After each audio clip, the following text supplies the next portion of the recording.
नमस्कार दोस्तों, स्वागत है आप सभी का अपने YouTube चैनल कमाल यार में। और इस वक्त की बहुत बड़ी खबर निकलकर सामने आ रही है कि नेपाल और चीन मिलकर एक साथ यहां पे एक रेलवे लिंक जो कि हिमालयी पहाड़ियों से सुरक्षित क्षेत्र से होकर गुजरेगा, उसकी तैयारी में जुट गए हैं। और ये परियोजना बहुत बड़ी परियोजना बताई जा रही है। इसके अलावा ये भी रिपोर्ट निकल रही है कि चीन है वो भारत को एक और बड़ा झटका देने की तैयारी में है, या फिर ऐसे कहें कि चीन काफ़ी तेजी से आगे बढ़ रहा है अपने मकसद में। क्यों ये बातें हो रही हैं उसकी पूरी जानकारी हम लेंगे और इस वीडियो में हम बताएंगे कि ये प्रोजेक्ट जो भारत, नेपाल और चीन के बीच चल रहा है वो कितना प्रोजेक्ट बड़ा है, इसकी भी हम पूरी चर्चा करेंगे। तो वीडियो के अंत तक बने रहिए और अगर आप चैनल पर नए हों तो चैनल को सब्सक्राइब करके बेल आइकन दबा लीजिए ताकि आपको अगला अपडेट भी सबसे पहले मिल सके। तो चलिए वीडियो को शुरू करते हैं।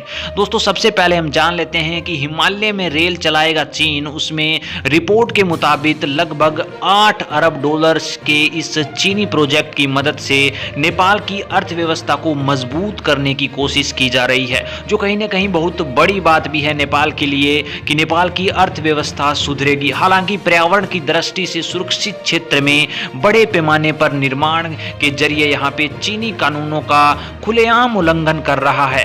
वहीं पे नेपाल व चीन रेल चलाने के लिए भारत की सुरक्षा की दृष्टि से भी खतरनाक हो सकता है। ये जो प्रोजेक्ट है वो भारत के लिए काफी ज्यादा खतरनाक बताया जा रहा है। हिमालय में सुरंग भी बनाएगा चीन। और साउथ चाइना मॉर्निंग पोस्ट की रिपोर्ट के मुताबिक अगर माने तो दोनों देशों के बीच लगभग 1000 किलोमीटर की सीमा तक 6 रूट प्रस्तावित किए गए हैं। चीन की विशेषज्ञ इस मुद्दे पर बंटे हुए हैं कि रूट को चुना जाए तो कौन से रूट को चुना जाए। सबसे विवादास्पद माउंट कोलंबा राष्ट्रीय उद्यान, जहां माउंट एवरेस्ट स्थित है, एक यहाँ पे सुरक्षित क्षेत्र माना जा रहा है। लेकिन इस मार्ग से 30 किलोमीटर की सुरंग के माध्यम से रेलवे को पार करने का फैसला चीन ने ही लिया है, जो कि कानूनों के खिलाफ है। और Chinese railway fast survey and design institute group के लिंक इंजीनियर के मुताबिक अगर माने तो 1/3 से ज्यादा टनल 10 नेशनल पार्क के प्रोजेक्ट को तैयार किया जाएगा और यही पूरी तरह से अंडरग्राउंड होगा। यही चीन क्षेत्र के अंतर्गत आएगा और हिमालय से सुरंग जो गुजरेगी वह पहली सुरंग होगी जो तिब्बत और नेपाल की राजधानी काठमांडू को जोड़ेगी। मैं आपको बता दूं कि भारत ने इस मामले के बारे में काफी ज्यादा विरोध किया है और इस परियोजना का भयंकर जमकर विरोध हो रहा है भारत में। भारत ज्यादातर व्यापार नेपाल के साथ ही करता है, लेकिन चीन हाल ही के वर्षों में भारत से भी आगे निकल चुका है नेपाल के साथ व्यापार करने के मामले में। नेपाल के जो नेता हैं वो चीन के साथ ज्यादा करीबी आ चुके हैं।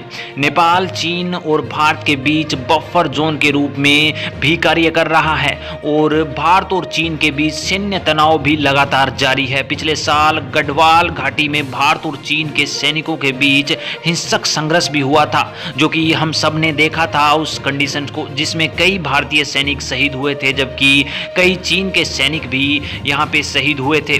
वहीं चीन ने नेपाल के साथ काफी नजदीकियां बढ़ा ली और जानकारों का कहना है कि इसके जरिए चीन भी भारत की चुनौतियां यहां पे स्वीकार कर यहां पे चीन आगे और ज्यादा चुनौतियां देना चाहता है भारत को और नेपाल के संसाधनों का इस्तेमाल भी करना चाहता है। जबकि नेपाल की एक रिपोर्ट के अनुसार माना जाए तो नेपाल का कहना है कि वो किसी भी देश को नुकसान नहीं पहुंचाना चाहता। भारत और चीन दोनों ही उसके मित्र देश हैं, पड़ोसी देश हैं और दोनों से ही उसका कारोबार भी चलता है। इसलिए वो कारोबार के मामले में दोनों देशों के साथ ही मैत्रीपूर्ण संबंध निभाएगा और किसी भी सैन्य शक्ति के या फिर किसी भी विवादास्पद ऐसा कंटेंट नहीं लाएगा जिससे कि दोनों देशों के बीच लड़ाई का मुद्दा बन जाए नेपाल। ये मत बयान यहाँ पे नेपाल की सरकार ने दिए थे और उन्होंने ये भी कहा था कि हम व्यापार के मामले में ना केवल भारत पर निर्भर रहेंगे और ना केवल चीन पर निर्भर रहेंगे। हम व्यापार के मामले में दोनों देशों के साथ सहयोग से चलेंगे और अपनी अर्थव्यवस्था को बढ़ाएंगे। वही कर रहा है नेपाल, जो कि नेपाल के लिए बहुत बढ़िया सौदा है दोनों देशों से ही। दोस्तों, आपकी क्या राय है इसके मामले में? आप अपने विचार कमेंट सेक्शन में जरूर बताइए। चलिए आज के लिए इतना ही रखते हैं। आगे कोई नया अपडेट मिलता है तो फिर आपके सामने हाजिर होंगे। तो वीडियो को लाइक कीजिए, शेयर कीजिए और अगर आप चैनल पर नए हों तो चैनल को सब्सक्राइब करके बेल आइकन दबा लीजिए ताकि आपको अगला अपडेट भी सबसे पहले मिल सके।